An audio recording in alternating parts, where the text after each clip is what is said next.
Fast आपण मानकु question पचारिछि कहिछि निम्नलिखित मध्यरु किए 1946 मसिहारे भारत रे कैबिनेट मिशन योजना रे सदस्य नथिले। तो ऑप्शन कहिछि sir Patrick Lawrence, option B कहिछि सी एफी अलेक्जेंडर, तापर ऑप्शन सी कहिछि sir Stafford Cripps, option D कहिछि लॉर्ड केनिंग। तो हमर किए चारटा ऑप्शन मध्यरु किए जे कि 1946 मसिहारे भारत रे कैबिनेट मिशन रे ने हमर से सदस्य नथिले।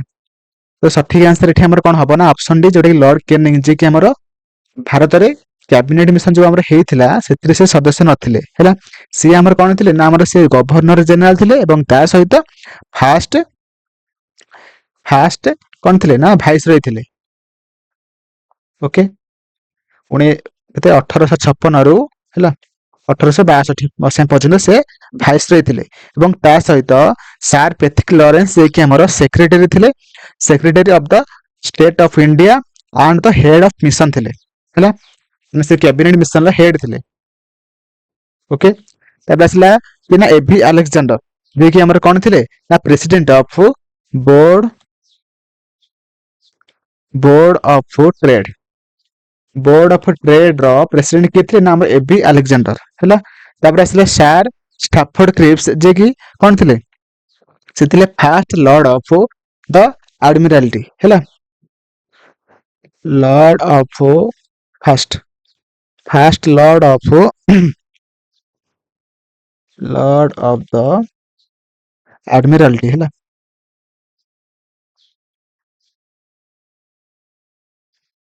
ओके तो परवर्ती हम क्वेश्चन को जिबा। तो परवर्ती हम क्वेश्चन को जिबा। क्वेश्चन कहिछि ओडिशा अर्थनैतिक सर्वेक्षण 2024-25 अनुसार केउ मसिहारे सामग्रीर बाह्य परिवहन पाई ओडिशा भारत रे प्रथम स्थान अधिकार करथिला हैला। माने ओडिशा बहुत जिंस बाहर को रप्तानी करथिला हैला। तो को वर्ष करथिला से को फाइनेंशियल ईयर से करथिला से आपण मानन क्वेश्चन पचारछि हैला। तो फर्स्ट कहिछि 1920-21 ना 1921-22 ना 22-23 ना 23-24। तो सठिक आंसर एठी कोन हबो जोटे कि हमर सठिक आंसर कोन हबो ना 22-23 हैला। फर्स्ट से माने सबटा प्रथम स्थान करथिला 22-23 रे, किंतु एठी आपण मानन से आंसर देथिला के कोटा ना हमर 23-24 देथिला आंसर हैला। तो एटा आपण माने आउथरे टिके चेक करिवे कि 22-23 ना 23-24 हैला। आ से केते परसेंटेज माने से बाह्य रप्तानी करा हैतला ना 17.1% टोटल से पठैतिला हैला ऑल इंडिया रो। तो परवर्ती हम क्वेश्चन को जिबा कहिछि ओडिशा सॉरी ओडिसी नृत्य रो पूर्ववर्ती रूप मा जोटा कि गोटी पुओ परंपरा रो वैशिष्ट्य गुडी कोन से पचारजिला। तो एठी माने से वैशिष्ट्य माने कोन माने सेठी हमर को फळी भाबरे ना को माने से नृत्य करंती हैला सेटा से क्वेश्चन कहिछिला।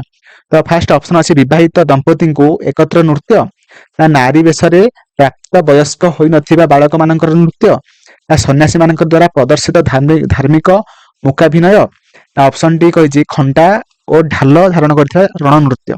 तो सठिक आंसर टी कोन हबो ना ऑप्शन बी जोटा कि जो माने माने कैस्त्र अवस्था हेइ नथिबो ता से पिला मानकर हला से मानकु नारी बेस जो माने सजा जाय कि से माने नाचि थांती हला तांको हम कहथांती सेटा होछि जोटा कि हमर गोटी पुअरा गोटे कोन नोटे वैशिष्ट्य अटे। तो ऑप्शन बी हे जिवो सठिक आंसर जोटा कि हमर नारी बेसरे प्राप्त वयस्क होई नथिबा बालक मानकर नृत्य हला। हमर एटा जगन्नाथ मंदिर रे मध्य करा जाय थाय नाचि थांती माने पिला माने एवं ता सहित जगन्नाथ पई एवं लॉर्ड कृष्ण पई मध्य एई नृत्य रे नाचि थांती पिला माने हला। परवर्ती क्वेश्चन कहिछि भारत रे व्याघ्र प्रकल्प प्रोजेक्ट टाइगर केउ वर्ष आरंभ करा जायतिला हला। तो फर्स्ट ऑप्शन अछि 1971 1973 1975 1977।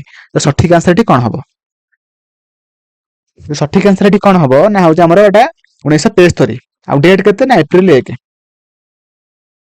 अप्रैल 1 बुझिला। एवं एटा कोठी लॉन्च करा जायतिला जिम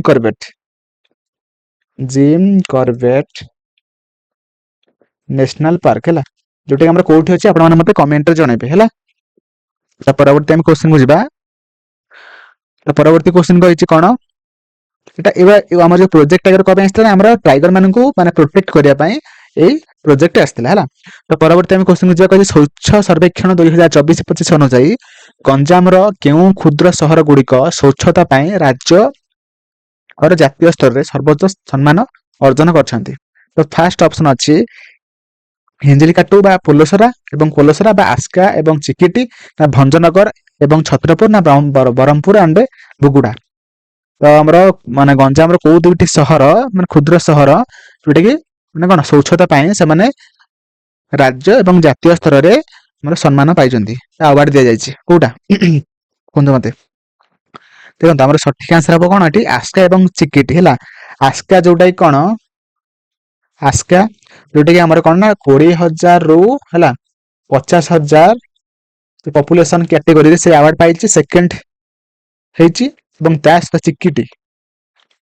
ଚିକିଟି ଯୋଉଟା କି ଆମର ମାନେ 20,000 ର ତଳକୁ ପପୁଲେସନ କ୍ୟାଟେଗୋରୀରେ ସେ ମଧ୍ୟ କଣ ନା ଆୱାର୍ଡ ପାଇଛି ହେଲା। ଏଟା ଦେଖି ରଖିବେ। ତ ପରବର୍ତ୍ତୀ ଆମେ କ୍ୱେଶ୍ଚନକୁ ଯିବା। ପରବର୍ତ୍ତୀ କ୍ୱେଶ୍ଚନ କହିଛି ଜୁନ 2025ରେ ଏସ୍ ମହେନ୍ଦ୍ର ଦେବଙ୍କୁ ନିମ୍ନଲିଖିତ କେଉଁ ସଂଗଠନ ପ୍ରତିଷ୍ଠାନର ଅଧ୍ୟକ୍ଷ ଭାବରେ ନିଯୁକ୍ତ କରାଯାଇଅଛି?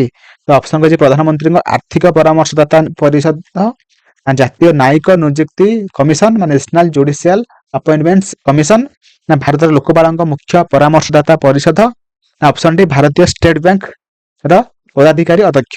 ତ ସଠିକ ଆନ୍ସର ଏଠି କଣ ହବ?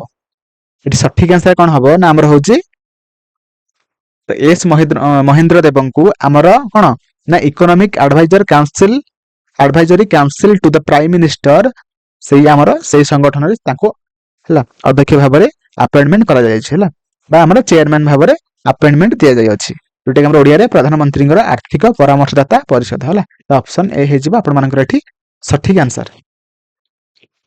ତ ପରବର୍ତ୍ତୀ ଆମେ କ୍ୱେଶ୍ଚନକୁ ଯିବା। କହିଛି 2025 ମସିହାରେ ଓଡିଶାର ପ୍ରଥମ ସମୁଦ୍ର ଜଳ ଡିସାଲିନେସନ ପ୍ଲାଣ୍ଟ କେଉଁଠାରେ ଉଦ୍ଘାଟିତ ହୋଇଥିଲା? ହେଲା ଆମର ସମୁଦ୍ର ଜଳକୁ ଯୋଉ ଆମର ଡିସାଲିନେସନ କରିକି ପିଇବା ପାଣି ପାଇଁ ଯୋଗ୍ୟ କରାନ୍ତି ତାକୁ ଆମେ କହିଥାନ୍ତି କଣ ଡିସାଲିନେସନ ହେଲା।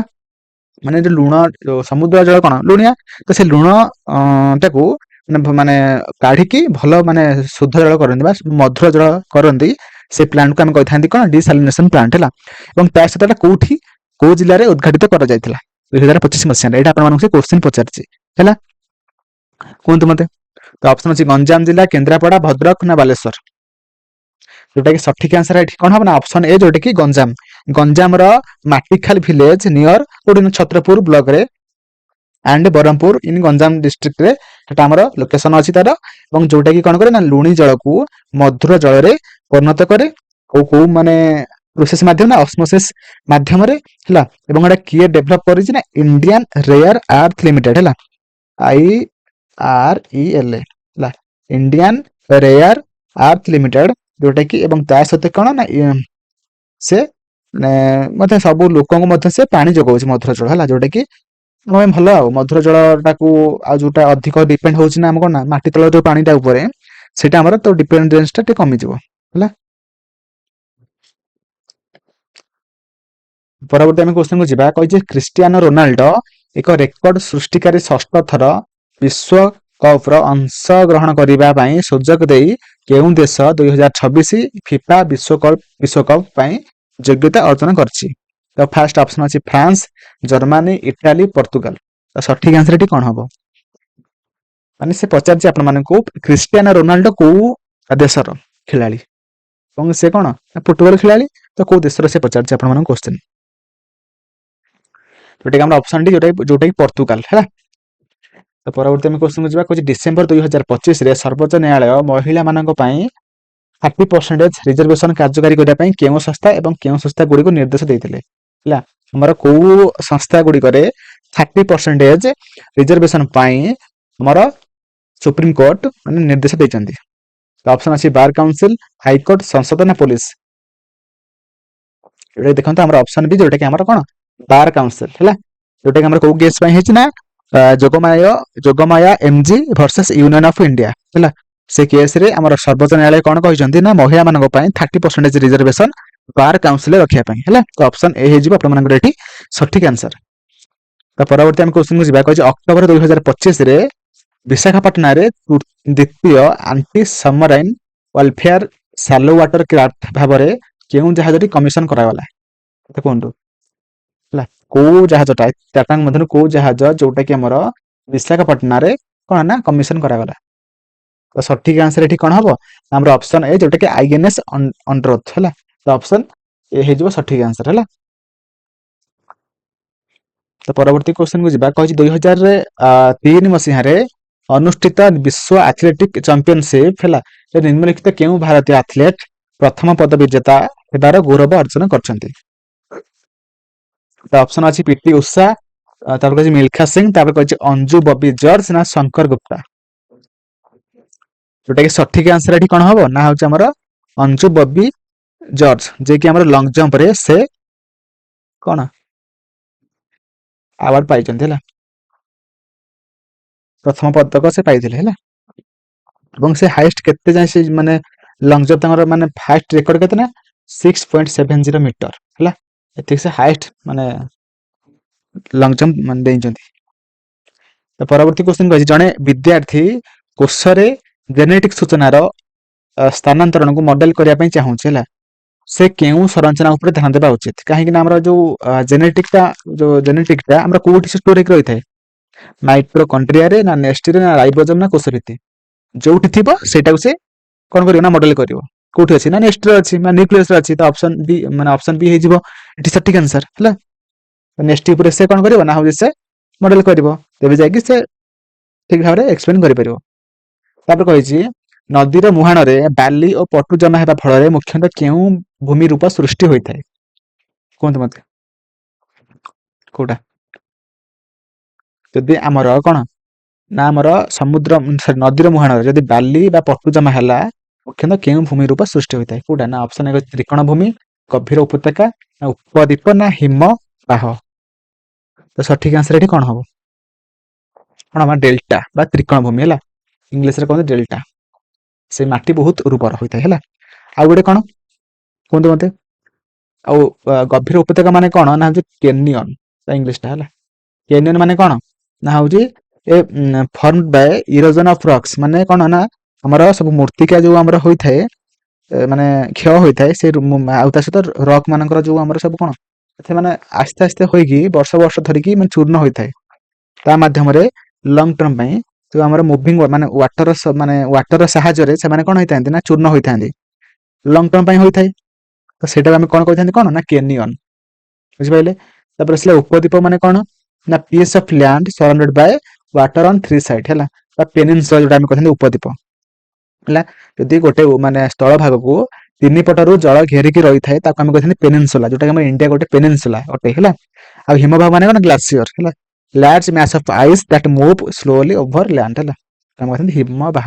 ଅପସନ ଏଠି ଆମର ସଠିକ ଆନ୍ସର ହେଇଯିବ କଣ ନା ଡେଲ୍ଟା ବା ତ୍ରିକୋଣ ଭୂମି। ପରବର୍ତ୍ତୀ କ୍ୱେଶ୍ଚନ କହିଛି ଭାରତୀୟ ସମ୍ବିଧାନର କେଉଁ ସଂଶୋଧନକୁ ମିନି କନଷ୍ଟିଚ୍ୟୁସନ ବା ମିନି ସମ୍ବିଧାନ ବୋଲି ଆଖ୍ୟା ଦିଆଯାଇଛି। ତ 22ତମ ସଂଶୋଧନ ନା 32ତମ ନା 42ତମ ନା 52ତମ। ତ ସଠିକ ଆନ୍ସର ଏଠି କଣ ହବ ଯୋଉଟା କି ଆମର ସଠିକ ଆନ୍ସର ହେଇଯିବ ଆମର 42ତମ ସଂଶୋଧନ କୁ ଆମେ କହିଥାନ୍ତି କଣ ମିନି କନଷ୍ଟିଚ୍ୟୁସନ ଯୋଉଥିରେ କି ଆମର କଣ ହେଇଥିଲା ନା ତିନିଟା ୱାର୍ଡ ଆମର ମାନେ ଆଡ ହେଇଥିଲା ହେଲା। କଣ କଣ ପ୍ରିଏମ୍ବୁଲ ଯୋଉ ଆମର ଥିଲା ଆଡେଡ 3 ୱାର୍ଡସ କଣ କଣ ନା ସୋସିଆଲିଷ୍ଟ ହେଲା ସୋସିଆଲିଷ୍ଟ ତାପରେ ଆଉ ଗୋଟେ କଣ ନା ସେକୁଲାର ଆଉ ଗୋଟେ କଣ ଇଣ୍ଟିଗ୍ରିଟି। ଏଇ ତିନିଟା ୱାର୍ଡ ଆମର ଏଇ ମିନି କନଷ୍ଟିଚ୍ୟୁସନ ମାଧ୍ୟମରେ ଆମର ପ୍ରିଏମ୍ବୁଲ ରେ ଆଡ କରାଯାଇଥିଲା। ଏବଂ ତା ସହିତ ଆମର ଫଣ୍ଡାମେଣ୍ଟାଲ ଡ୍ୟୁଟି ମଧ୍ୟ ଆଡ କରାଯାଇଥିଲା ଯୋଉଟା କି ଆମର ପାର୍ଟ VI ରେ ଲେଖା ହେଇଛି। ପାର୍ଟ IV A ରେ ଲେଖା ହେଇଛି ମେନସନ ଅଛି ଏବଂ ତା ସହିତ ଆର୍ଟିକିଲ କେତେରେ ନା 51 A ରେ ଆମର ମେନସନ ହେଇକି ଅଛି। ଓକେ ଏବଂ ତା ସହିତ ସେଥିରେ ଆମର କଣ କରାଯାଇଥିଲା ନା ଆମର 7th ସିଡ୍ୟୁଲରେ ଆମର 5ଟା ସବଜେକ୍ଟ ଯୋଉଟା କି ଆମର କଣ ଷ୍ଟେଟ ଲିଷ୍ଟରୁ ଆଣିକି ଆମର କନକରେଣ୍ଟ ଲିଷ୍ଟରେ ରଖାଯାଇଥିଲା। କଣ କଣ ନା ଏଜୁକେସନ ହେଲା ଫରେଷ୍ଟ ହେଲା ଏବଂ ତା ସହିତ ଆଡମିନିଷ୍ଟ୍ରେସନ ଅଫ ଜଷ୍ଟିସ ଯୋଉଟା କି ତିନିଟାଙ୍କୁ ଆମର କଣ କରାଯାଇଥିଲା ନା ଆମର ହଉଛି ଷ୍ଟେଟ ଲିଷ୍ଟ ରୁ ଆଣିକି କନକୁରେଣ୍ଟ ଲିଷ୍ଟରେ ଆଡ କରାଯାଇଥିଲା ହେଲା। ସେଥିପାଇଁ ଆମେ 42ତମ ସଂଶୋଧନକୁ ଆମେ କହିଥାନ୍ତି କଣ ମିନି କନଷ୍ଟିଚ୍ୟୁସନ ବୁଝିହେଲା। ବହୁତ ସାରା ଚେଞ୍ଜ ହେଇଥିଲା ସେଥିପାଇଁ ଆମେ ତାକୁ କହିଥାନ୍ତି ମିନି କନଷ୍ଟିଚ୍ୟୁସନ ବୁଝିପାରିଲେ। ତ ପରବର୍ତ୍ତୀ କ୍ୱେଶ୍ଚନ କହିଛି ଡ୍ୟାସ୍ ବେଳେ ଜଣେ ବ୍ୟକ୍ତିଙ୍କୁ ଦାରିଦ୍ର୍ୟ ସୀମାରେଖା ତଳେ ବୋଲି ବିବେଚନା କରାଯାଏ କେତେବେଳେ। ତ ଫାଷ୍ଟ ଅପସନ ଅଛି ଆୟ ହାରାହାରି ସ୍ତର ଠାରୁ ଅଧିକ ହେଲେ ନାଇଁ ଅଧିକ ମାନେ ତ ବଢିଆ ଅଛି ନା। ତାପରେ କହିଛି ବ୍ୟବହାରରେ କେବଳ ବିଳାସପୂର୍ଣ୍ଣ ସାମଗ୍ରୀ ଅନ୍ତର୍ଭୁକ୍ତ ହେଲେ ନାଇଁ ନିଯୁକ୍ତି ଅଣ ଆନୁଷ୍ଠାନିକ କ୍ଷେତ୍ରରେ ରହିଛି ନାଇଁ କଣ ହେଇଛି ନା ଆମର ଯେତେବେଳେ ଗୋଟେ ଆୟ ଏବଂ ବ୍ୟବହାର ମୌଳିକ ଆବଶ୍ୟକତା ସ୍ତର ଠାରୁ କମିଥାଏ ତାକୁ ଆମେ କହିଥାନ୍ତି କଣ ନା ଗୋଟେ ଲୋକ ଦାରିଦ୍ର୍ୟରେ ଅଛି ହେଲା। ଯେତେବେଳେ ତାର ଆୟ ମାନେ ଯେତିକି ରୋଜଗାର କରୁଛି ତାଠାରୁ ସେ ଯଦି ସେ ରୋଜଗାର ମାଧ୍ୟମରେ ଯଦି ସେ ତାର ମୌଳିକ ଆବଶ୍ୟକତା ମାନେ ପାଇପାରୁନାହିଁ ବା ତାର ସେଇ ସ୍ତର ଠାରୁ କମରେ ଅଛି ତେବେ ଆମେ ତାକୁ କହିଥାନ୍ତି କଣ ସେ ବ୍ୟକ୍ତିଟା ଦାରିଦ୍ର୍ୟର ସୀମାରେଖା ତଳେ ଅଛି। ତ ଅପସନ ସି ହେଇଯିବ ଆପଣମାନଙ୍କର ଏଠି ସଠିକ ଆନ୍ସର ହେଲା। ତ ପରବର୍ତ୍ତୀ ଆମେ କ୍ୱେଶ୍ଚନକୁ ଯିବା। ତ ପରବର୍ତ୍ତୀ କ୍ୱେଶ୍ଚନ କହିଛି କଣ କହିଛି ଯଦି ଏକ ଗ୍ରହର ବସ୍ତୁତ୍ୱ ଦ୍ୱିଗୁଣିତ ହୁଏ ଏବଂ ଏହାର ବ୍ୟାସାର୍ଦ୍ଧ ଅପରିବର୍ତ୍ତିତ ରହେ ତେବେ ମାଧ୍ୟାକର୍ଷଣ ଜନିତ ତ୍ୱରଣ କିପରି ପରିବର୍ତ୍ତିତ ହେବ। ଦେଖନ୍ତୁ ଏଇଟା ଗୋଟେ ଫର୍ମୁଲା ଅଛି ନା କଣ ଗ୍ରାଭିଟି ବା G is equal to G M by କଣ ନା ଆର୍ ସ୍କ୍ୱାର ହେଲା। G ମାନେ କଣ ନା ଗ୍ରାଭିଟେସନାଲ କନଷ୍ଟାଣ୍ଟ ଆଉ ଏମ୍ କଣ ମାସ୍ ଆର୍ ମାନେ ରେଡିୟସ୍ ଅଫ ଯାହାର ଆପଣ ମାନେ ମାପୁଥିବେ ପ୍ଲାନେଟ ହେଲା। ଏଟା କଣ ଗ୍ରାଭିଟି। ତ ଯଦି ଆମର ସେ ଏଠି କଣ କହିଛି ନା ଗୋଟେ ଗ୍ରହର ବସ୍ତୁତ୍ୱ ଦ୍ୱିଗୁଣିତ ହେଇଯାଉଛି ମାନେ ଏମ୍ ଟା 2 ହେଇଯିବ 2 ଗୁଣା ହବ ହେଲେ 2 ଏଠି ଗୁଣିଥିଲେ ଆମେ ମାନେ ତାହେଲେ ଟୋଟାଲ G ଆଗରୁ ଥିଲା କେତେ ନା ଜି ଏମ୍ ବାଇ ଆର୍ ସ୍କ୍ୱାର ଥିଲା ଏବେ 2 ଇଣ୍ଟୁ ଜି ଏମ୍ ବାଇ ଆର୍ ସ୍କ୍ୱାର ହେଇଗଲା ମାନେ ଦ୍ୱିଗୁଣିତ ହେଇଗଲା। ତେବେ ଆମର କଣ ହେଇଗଲା ନା ଆମର ଏହା ଦ୍ୱିଗୁଣିତ ହେଇଗଲା। ତ ଅପସନ ସି ହେଇଯିବ ଆପଣମାନଙ୍କର ଏଠି ସଠିକ ଆନ୍ସର ହେଲା। ତ ସେଇଭଳି ଭାବରେ ଆମେ ମାନେ ପରବର୍ତ୍ତୀ କ୍ୱେଶ୍ଚନକୁ ଯିବା। କହିଛି କେଉଁ ଭାଷା ମୁଖ୍ୟତଃ ଦିଲ୍ଲୀ ସୁଲତାନ ଶାସନ କାଳରେ ମଧ୍ୟଯୁଗୀୟ ଦରବାରୀ ସାହାଯ୍ୟରେ ବ୍ୟବହୃତ ହେଉଥିଲା। ମାନେ କେଉଁ ଭାଷା ଅପସନ ଅଛି ସଂସ୍କୃତ ପାର୍ସି ହିନ୍ଦୀ ତାମିଲ। ତ ସଠିକ ଆନ୍ସର ଏଠି କଣ ହବ ନା ଆମର ହେଇଯିବ ଅପସନ ବି ଯୋଉଟା ପାର୍ସି। ତ ପରବର୍ତ୍ତୀ ଆମେ କ୍ୱେଶ୍ଚନକୁ ଯିବା। କହିଛି ଯେତେବେଳେ କଣ ଇଥାନଲକୁ ଅଧିକ ଘନୀଭୂତ ସଲଫ୍ୟୁରିକ ଏସିଡ ସହିତ 443 କେଲଭିନ ରେ ଗରମ କରାଯାଏ ଏହା ଇଥେନ ସୃଷ୍ଟି କରେ ହେଲା। ଇଥେନ ସୃଷ୍ଟି କରେ ମାନେ ଇଥେନ ଫର୍ମୁଲା ଆପଣ ଜାଣିଛନ୍ତି କି ନାହିଁ କଣ ହବ ନା ହଉଛି ଫାର୍ଷ୍ଟ ଦେଖନ୍ତୁ ଇଥେନ କଣ ହବ ନା ଇଥେନ ହଉଛି C2H4 ହେଲା ଆଉ H2 ହଉଛି ଜଳ।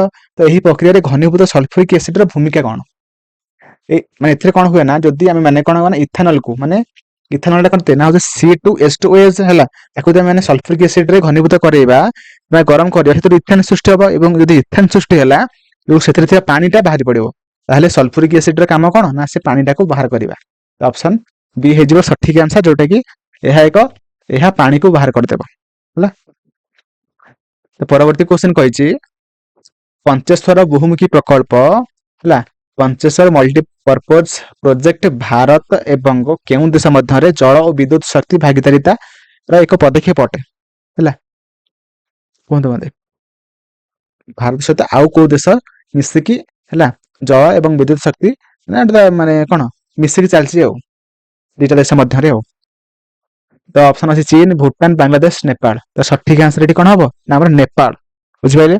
ତ ଅପସନ ଡି ହେଇଯିବ ସଠିକ ଆନ୍ସର ଯୋଉଟା କି ନେପାଳ ହେଲା।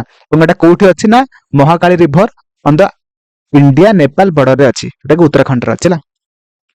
ଉତ୍ତରାଖଣ୍ଡ ଷ୍ଟେଟ ର ଅଛି ଏବଂ ତା ସହିତ ଏଟା ଆମର କେବେ ଯୋଉ ଆମର ଯୋଉ ଟ୍ରେଟିଟା ଆମର କେବେ ସାଇନ କରାଯାଇଥିଲା ନା ହଉଛି ଫେବୃଆରୀ 1996ରେ ସାଇନ କରାଯାଇଥିଲା ହେଲା। ଏବଂ ତା ସହିତ ଏଟାର କାମ କଣ ନା ହଉଛି ହାଇଡ୍ରୋ ଇଲେକ୍ଟ୍ରିକ ପାୱାର ଜେନେରେସନ କରିବ ଏବଂ ତା ସହିତ ଆମର ଇରିଗେସନ ଆଣ୍ଡ ଫ୍ଲଡ କଣ୍ଟ୍ରୋଲ ହେଲା। ତ ପରବର୍ତ୍ତୀ କ୍ୱେଶ୍ଚନକୁ ଯିବା।